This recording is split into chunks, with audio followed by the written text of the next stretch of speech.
Our first nominee, or the first division that we're talking about today, is Ben Bird in the ranching division, which is the pre-1940 ranching division.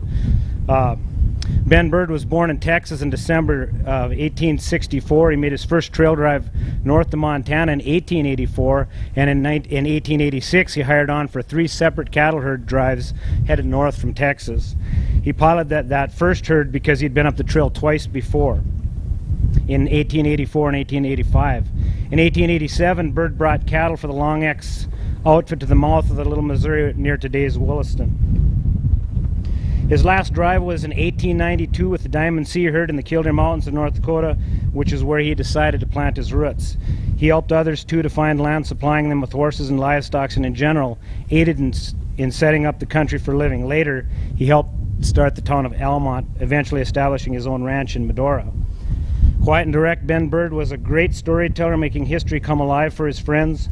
For years, he was a confidant of Theodore Roosevelt and remained a friend with the family after Roosevelt's death. Bird was often referred to as the Dean of Cowboys and was nominated for membership in the National Cowboy Hall of Fame. He was a life member of the Range Riders Association of Montana, the Cody International Cowboys Association of Wyoming, and the Old Trail Drivers of Texas. In his later years, Bird followed the racetrack circuit, working at his son's stable, which contained some of the horses as well. All his life, he could boast of a fine horse under him. In 1959, when Bird's horses were racing at Turf Paradise in Phoenix, Arizona, a featured race was called the Ben Bird Special.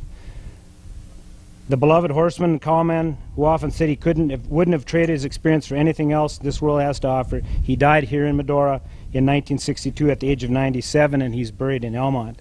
Today, Bev Kirkpatrick of Salmon, Idaho, is here to accept the ranching nomination for Ben Bird. Bev Kirkpatrick.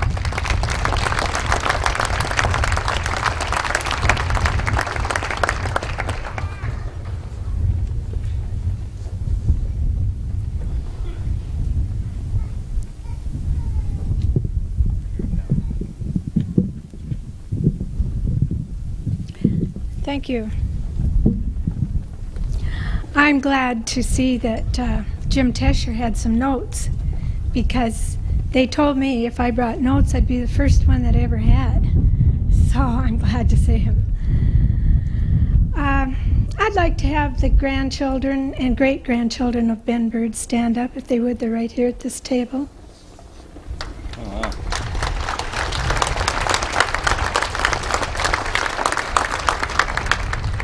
Our family has always been proud of our grandfather, and I don't think we've ever been prouder than we are today. This is truly an honor.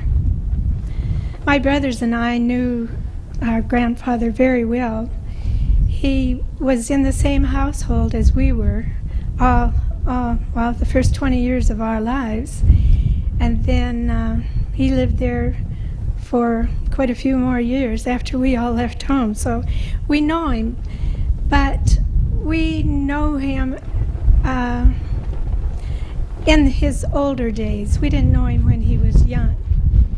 That is mostly for the Almont people.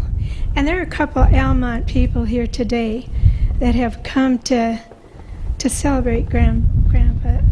Jake Larson and Dick Bond, if you'd stand up. Our family has always appreciated the Almont people because they've... Thank you. I think he's kind of a legend there. Grandpa went to work for Charles Goodnight when he was only 16 years old, and he was one of the greatest cattle barons in Texas. And he had also drove cattle, and he liked to race horses. And I think that's where my granddad got the bug for horse racing, because that was one of his loves of life.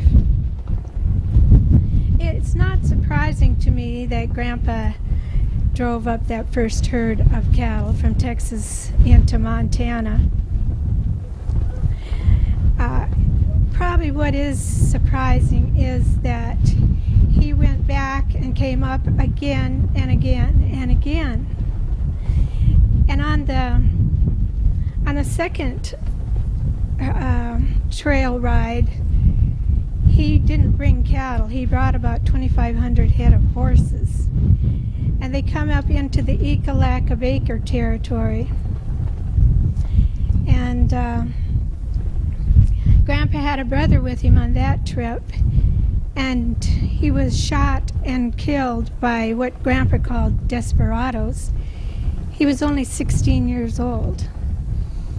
And then on his 5th trip is when he decided to stay in Kildare. He went to work for a riverside ranch north of Mandan. Some of you might know where it was. And he worked there for quite a few years. He married my grandmother there, and he became an undercover agent for the Stock Protection Agency there. After he married my grandmother, her health wasn't good, and they moved to Yosemite Park in California, and he drove stagecoach for several years. And they had several children out there. They stayed out there for a while, and then they moved back and settled around Almont. That's where my grandmother's family was. And in 1928, my dad moved to Medora, and Grandpa followed him. And they lived there until he died at 97. I estimate that Grandpa probably rode somewhere in the vicinity of 10,000 miles in his lifetime. And that's what probably made him such a great horseman. There wasn't anything he couldn't do on or with a horse.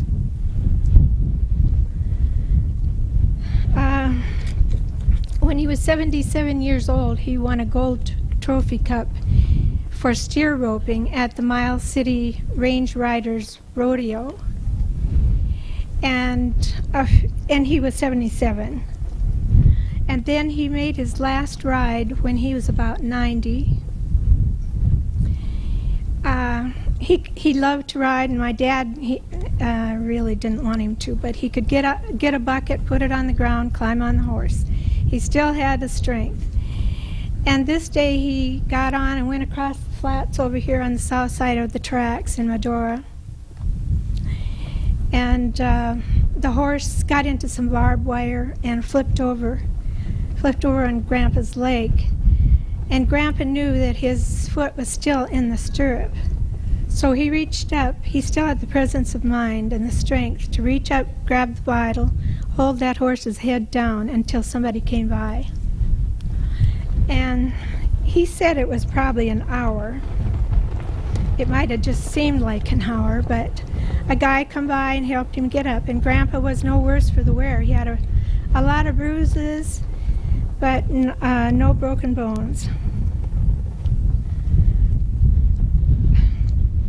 A lot of you know Betty Cornell. Betty has had a story she wanted me to tell you. It was what she remembers about Grandpa. One day, well, Grandpa liked to read. I got to tell you that first. Grandpa was an avid reader right up until practically his death. He could see well enough to read, and he liked to read. And Betty came to visit one day and looked in the window, and here was my granddad, I'd say he was 95 years old. He's reading the Ranch Romance magazine. I'd almost forgotten about that. But he always had an active mind, I don't know. But on behalf of my family, I'd like to tell you that we appreciate all the work that all of you have done to honor our grandfather, and to help and to thank all of you who have helped to make the cowboy such a big part of our Western heritage. Thank you very much. Thank you.